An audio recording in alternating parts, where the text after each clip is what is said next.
Hello friends. देखिए, चूंकि accounts में तो आपको नोट्स वगैरह और प्रॉपर नॉलेज मिल ही रहा है। इकोनॉमिक्स में हमने कुछ स्टडी करके उसके वीडियो प्रेजेंट कर दिए हैं। अब हम स्टार्ट कर रहे हैं हमारा वन ऑफ द बेस्ट और फेवरेट चैप्टर जिसका नाम है बिजनेस। अब बिजनेस में सबसे अच्छा चैप्टर से स्टार्ट कर रहे हैं और जिसका नाम है कंज्यूमर प्रोटेक्शन। अब कंज्यूमर प्रोटेक्शन क्या होती है, उसके क्या क्या गाइडलाइन है, क्या क्या रूल्स है, कैसे किया जाता है, क्या है क्या नहीं है। अब इसके बारे में हम सारा सब कुछ एक वन शॉट एक वन वीडियो में सबसे अच्छी स्लाइड वाइज हम लोग समझना स्टार्ट करते हैं। तो प्लीज मेरे चैनल को सब्सक्राइब करते रहें। आगे विदाउट एनी टाइम वेस्टिंग हम लोग स्टार्ट करते हैं। सबसे पहले कंज्यूमर प्रोटेक्शन। देखिए, consumer protection ensure this rights to consumer and protect them from the exploitation, unfair trade practice and defective goods or services. Consumer protection customer को ऐसे किसी भी धोखाधड़ी, फ्रॉड, अनफेयर काम के लिए रोकने का काम करता है। और ये एक्ट उतना ही जरूरी है, इसके प्रति जागरूक भी होना बहुत जरूरी है। ट्रेड किसी भी प्रकार का किसी के साथ धोखाधड़ी होती है तो उसे कंज्यूमर फोरम के नाम से, आपको पता ही होगा, कंज्यूमर फोरम के नाम से जाना भी जाता है। सब जगह अलग अलग कंज्यूमर फोरम बनाए गए हैं। मैं इसमें बता भी दूंगा कहाँ किसको कंप्लेन करना रहती है और क्या कंप्लेन करना रहेगी, कब कंप्लेन करना रहेगी, उसका पूरा का पूरा एक इन्फॉर्मेशन मैं आपको दे देता हूँ। सबसे पहले नाम आता है importance of consumer rights. Consumer rights की क्या क्या इंपोर्टेंस है, पहला आपका मैं आपको में एक्चुअली ये एग्जाम में पूछे भी जाते हैं। One of the most topic है जो एग्जाम में हमेशा पूछा गया है। सबसे पहला नाम आता है राइट टू सेफ्टी। आपकी सेफ्टी के लिए, आप कंज्यूमर है, मैं कंज्यूमर हूँ, तो मेरी सेफ्टी के लिए सबसे पहले ये काम करता है। राइट टू इन्फॉर्मेशन, कोई भी प्रोडक्ट की प्रॉपर क्वालिटी के लिए मुझे ये दिया गया है। आपने देखा होगा एक्सपायरी लिखी हुई रहती है, डेट ऑफ मैन्युफैक्चरिंग लिखी रहती है, वो इसी के लिए लिखी रहती है ताकि आप उसकी प्रॉपर जांच करें कि वो आपके लिए सही भी है या नहीं है। राइट टू चॉइस, आपके लिए वो सही है नहीं है वो भी एक बार चेक कर लेंगे। जैसे कोई नॉन वेजिटेरियन होते हैं, कोई वेजिटेरियन होते हैं, तो एक साइन देखा होगा आपने, एक रेड साइन एक ग्रीन साइन। यदि आप ग्रीन साइन देख लेंगे कि नहीं ये तो प्योर वेज और मेरे लायक है तो मैं उससे खा सकता हूँ, दैट इज माई चॉइस। यदि वो रेड साइन है और वहाँ मैं नहीं खा सकता तो मैं उसे अलग कर दो क्योंकि मैं नहीं खा पाऊंगा। तो इसलिए आपको राइट चॉइस के हिसाब से दिया गया है।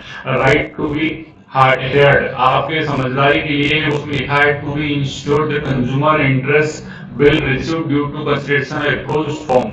इसमें लिखा है फॉर्म, सब आपके सही जानकारी और प्रॉपर व्यवस्थित तरीके से इंश्योर हो जाए, इसलिए वो कंसीडर होने के बाद भी यहाँ तक आए, इस चीज की प्रॉपर है। राइट टू रिजल्ट, मतलब ऐसा एक बोला जाता है कि आपके साथ किसी प्रकार की धोखाधड़ी ना हो, कोई भी गलत चीज ना हो जाए, इसके लिए भी ये राइट टू राइट्स आपके लिए, कंज्यूमर के लिए राइट्स बनाए गए हैं। राइट टू कंज्यूमर एजुकेशन, ये आपकी जानकारी के लिए और आपके ज्ञान को बढ़ाने के लिए भी किए गए हैं। तो ये आपके राइट्स हो गए। राइट्स के बाद में अपन आते हैं रिस्पॉन्सिबिलिटी के ऊपर। देखिए, सब सारे के राइट्स क्या है कि सिर्फ क्या कहना चाहिए कि सिर्फ प्रोडक्शन, मतलब ये आपकी रिस्पॉन्सिबिलिटी भी बनती है। कस्टमर की क्या क्या रिस्पॉन्सिबिलिटी है उसको भी देखना है। ऐसा नहीं होता है कि सिर्फ आप दुकानदार पे हर चीज का ब्लेम करें, पहले आप अपनी भी रिस्पॉन्सिबिलिटी समझें।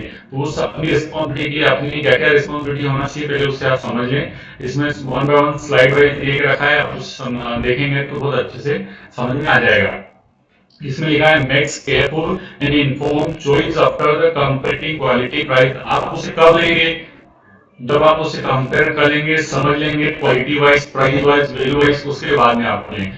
Check the standard quality and quantity before the buying, आप खरीदने के पहले उसे समझ लें। आपको यदि नहीं जम रहा है या नहीं अच्छा है तो आप उसे डिनाई कर दें। आप उसे बाय करके फिर आगे कंपनी के हो जाए वो गलत हो जाएगा ना, पहले आप उसे समझ लें। आज for a case memo receipt of every purchase, आप क्या है बिना बिल के कोई माल ना खरीदे, पहले आप उसके लिए कुछ परचेसिंग करें। परचेसिंग करने के टाइम पर आप उससे बिल ले लें। बिल लेने से क्या रहेगा कि आपके जेन्युइन होने का एक साक्ष्य हो जाएगा कि आपने सही में वो माल परचेज किया था, आपने किसी और की तरफ से तो नहीं कर रहे हैं।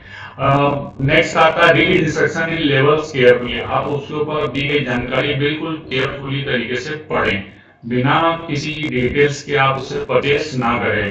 Does not fall prey to false misleading and advertisement, किसी भी प्रकार के गलत एडवर्टाइजमेंट और को मिसगाइड करके आप उस चीज को न ले। वैसे ज्यादातर तुमने चैनल पे नागपुर वगैरह पे देखा होगा, सोना बेट और गंगा जल और पता नहीं कौन सा एक्टिव होता है जिससे घुटने बंद हो जाते हैं, पैसे और जो भी है। आप ऐसे एडवर्टाइजमेंट को देखकर कोई भी चीज परचेसिंग ना करें, पहले आप उसका एक्चुअल रिजल्ट देखें, उसे समझें। आप जब तक उस प्रोडक्ट को पर्टिकुलर देखेंगे समझेंगे, किसी के दिखावे में एडवर्टाइजमेंट में तो जो भी दिखाया जाता है एक्चुअल में वास्तविकता से बहुत दूर होता है। तो आप उस चीज को पहले समझ लें, उसके बाद में काम करें। इसमें कंप्लेन भी कोई लॉस करना है आपको तो वो deficiency in the goods of service आप पहले चेक कर लें कि किस कमी के कारण आप उससे कंप्लेन कर रहे हैं। पहले आप अपना रिस्पॉन्सिबिलिटी व्यवस्थित ढंग से समझें। और इसमें क्या लिखा है, separate consumer awareness in the society. इसके लिए आप एक मुहिम भी चला सकते हैं, और जो भी है आप उसके बारे में समझ सकते हैं। कंप्लेन कहाँ फाइल कर सकते हैं, तो पहले मैं आपको बता दूं, अलग अलग 3 जगह हैं जहां पर आप कंप्लेन कर सकते हैं। जिसमें पहला नाम आता है नेशनल कमीशन।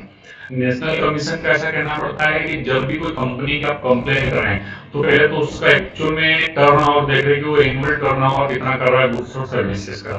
यदि अबव 1 करोड़ है तो नेशनल कमीशन में उसकी कंप्लेन की जाएगी। ठीक है, क्योंकि वो बड़ी जगह है तो बड़ी जगहों पे कंप्लेन मिल जाएगी। नेक्स्ट आता है स्टेट कमीशन। यहाँ पर आप कंप्लेन किनकी कर सकते हैं, जिनका टर्नओवर 20 लाख से ज्यादा और 1 करोड़ से कम हो। इनकी ऐसे ऐसे कंपनीज की या ऐसे वेंडर्स की कंप्लेन आप स्टेट कमीशन में कर सकते हैं। या डिस्ट्रिक्ट कमीशन में आप क्या कर सकते हैं, जिनका टर्नओवर 20 लाख से कम है उनकी कंप्लेन आप इनमें कर सकते हैं डिस्ट्रिक्ट कोर्ट में या डिस्ट्रिक्ट कमीशन में।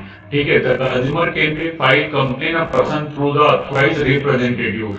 The process is simple, summary and आपको बिल्कुल भी तरीके से मतलब ये कहना चाहिए कि प्रोसेसिंग बहुत सिंपल है, सरवाइज है और इनएक्सपेंसिव है। मतलब कोई ज्यादा उसमें एक्सपेंसिव नहीं लग रहा है, सिंपल है। लेकिन आप पहले उसे समझ लें तभी तरीके से व्यवस्थित तरीके से करें, ताकि आपकी जो शिकायत है वो सही जगह तक पहुंच पाए।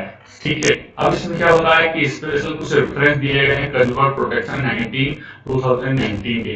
The consumer protection act 2019 provide a better protection and enforcement of the consumer rights. आपके अधिकार के लिए 2019 एक कंज्यूमर प्रोटेक्शन एक्ट बनाया गया है। उसके अकॉर्डिंग आपके जितने भी राइट्स है बिल्कुल सुरक्षित है, आपको कोई भी तरीके से दिक्कत ना आए उसके लिए। इसके की फीचर्स क्या है, तो establishment of central consumer protection आपके लिए एक अथॉरिटी बनाई गई है, सीजीपीए। ठीक है, protection library provision for the manufacture and defective product. आपको कोई अच्छा डिफेक्टिव प्रोडक्ट मिल जाए ले लें या ऐसा कुछ हो जाए तो आप उसके लिए भी शिकायत कर सकते हैं। E commerce rules in fairness and transparency. E commerce के थ्रू जैसे ऑनलाइन चीजें खरीदे बेची चल जाती है, उसमें भी आपको सेफ्टी मिल जाएगी। मेडिसिन ऐसा सेल्स में भी आपको कंप्लेन करना है तो वहां भी आपको डिस्प्यूट वगैरह सेटलमेंट करने की बिल्कुल मिल जाएगी। इसमें फॉल्स और मिसगाइड एडवर्टाइजमेंट के अगेंस्ट में भी करना है तो भी आपको मिल जाएगा। और कंज्यूमर राइट्स के इजीली और इन्फोर्स करने के लिए, पावरफुल बनाने के लिए एक बनाया गया है। अब इसमें क्या है, फेयर ट्रेड अनफेयर ट्रेड क्या होता है, प्रोहिबिटेड है, जिससे आपको बचना भी चाहिए, जिससे आपको समझना भी चाहिए। फॉल्स और मिसगाइड एडवर्टाइजमेंट में नहीं जाना चाहिए, क्योंकि आपने देख लिया जैसे एक विमल का अकाउंट दे दिया, उसने बोल दिया जुबा केसरी और पता नहीं क्या क्या और आप तूफानी करते हैं, और ऐसा कुछ होता नहीं है। एक जिंक वाला वो कौन सा एक एड दे दिया, उसमें वो पी लिया, वो निकाल, ये सब फालतू एडों पे ध्यान नहीं देना चाहिए, क्योंकि जो भी चीजें हैं वो सिर्फ आपको अट्रैक्ट करने के लिए दी जा रही, मार्केटिंग के लिए दी जा रही। ये भी कॉन्सेप्ट हम हमारे मार्केटिंग के नेक्स्ट वाले वीडियो में डिस्कस करेंगे। सेल और हजार्डियस गुड्स। हजार्डियस गुड्स मतलब खतरनाक गुड्स से आपको बचना चाहिए। ऐसे गुड्स आपको खरीदने के पहले थोड़ा सा देखना चाहिए। और ओवर चार्जिंग से मतलब ऐसा है कि जो जिन्हें का जेन्युइनली प्रोडक्ट है उससे एमआरपी से ज्यादा प्राइस पे आप ना खरीदे, वो अनफेयर ट्रेड करता है, उससे बचे, किसी को बेचे भी नहीं और खरीदे भी नहीं। बेचने से, चोरी चकारी से भी बच जाए, चोरी से और मिसगाइडिंग से बच जाए। होर्डिंग ऑफ गुड्स को स्टॉक रख के सेल करके बेचना, मतलब जिसको बोलते हैं ना कि लमसम मात्रा में, जब इजी मतलब जैसे लमसम मात्रा में माल को खरीद के स्टोर करके रख दिया और फिर बाद में उसको मार्केट में कब निकाला जब वो प्राइसिंग बढ़ गई है, इस टाइप से ऐसी चीजों से भी बचना चाहिए। स्पेशियस इसमें लिखा है स्पोरियस और गुड्स एंड सर्विस। ऐसी चोरी चकारी और अनावश्यक मतलब जिससे आपको नुकसान हो, ऐसी चीजों से बचना चाहिए। ठीक। अब नेक्स्ट आता है कंज्यूमर अवेयरनेस। अब अवेयरनेस के लिए पूरा प्रोग्राम चलाया जा रहा है। Consumer awareness is essential for the protecting consumer rights and forming और इन्फॉर्म कंज्यूमर कम्युनिटी। ये कंज्यूमर कम्युनिटी को इन्फॉर्म और सब चीजों की अवेयरनेस के लिए बनाया गया है। वे टू एक्सपेड अवेयरनेस बढ़ाने के लिए and awareness consumer is the best protection against the exploitation. किसी भी प्रकार का कंज्यूमर के साथ एक्सप्लॉयटेशन ना हो उसके लिए सारी सब चीजें बनाई गई है। कौन कौन सी चीजें बनाई गई है? तो एजुकेशनल स्कूल अपने कॉलेज में सब एजुकेशन के थ्रू बता रहे हैं। ऑर्गेनाइजेशन एनजीओ चलाए जा रहे हैं। टीवी मोबाइल पर न्यूज़पेपर पे इंटरनेट पे इन सब चीजों के बारे में बताया जा रहा है। जैसे साइबर फ्रॉड ही हो गया। साइबर फ्रॉड के बारे में आए दिन कितने केसेस हो रहे हैं, लेकिन फिर भी लोग लालच के चलते या कोई भी चीज के चलते उसे आ ही जाते हैं उसमें। तो इन सब चीजों से बचने के लिए ये सब चीजें चलाई जा रही है। गवर्नमेंट भी उसके लिए बहुत सारे कैंप लगा रही है, वो कैंप के द्वारा काम कर रही है और अपने नॉलेज के द्वारा और एक्सपीरियंस के द्वारा लोगों को सब चीजों को शेयर कर रहे हैं। देखिए स्टूडेंट, जितना कंज्यूमर प्रोटेक्शन के लिए हमने जितना अच्छा चैप्टर से कंटेंट लिए गए हैं, सब एग्जाम पॉइंट ऑफ व्यू से मोस्ट आईएमपी है, मोस्ट इंपोर्टेंट है। चाहे आप किसी भी बोर्ड की एग्जाम से दे रहे हो, एमपी बोर्ड से दे रहे हो, सीबीएसई या किसी भी स्टेट बोर्ड से दे रहे हो, मैं बता दूं, मैं मोस्ट कंटेंट हमने आपके लिए लिए हैं और हम ये चाहते हैं कि आप इसे अच्छे से पढ़ें, नोट्स प्रिपेयर करें और बढ़िया से नॉलेजेबल व्यक्ति बने। Thank you very much. हमारे चैनल को सब्सक्राइब करें।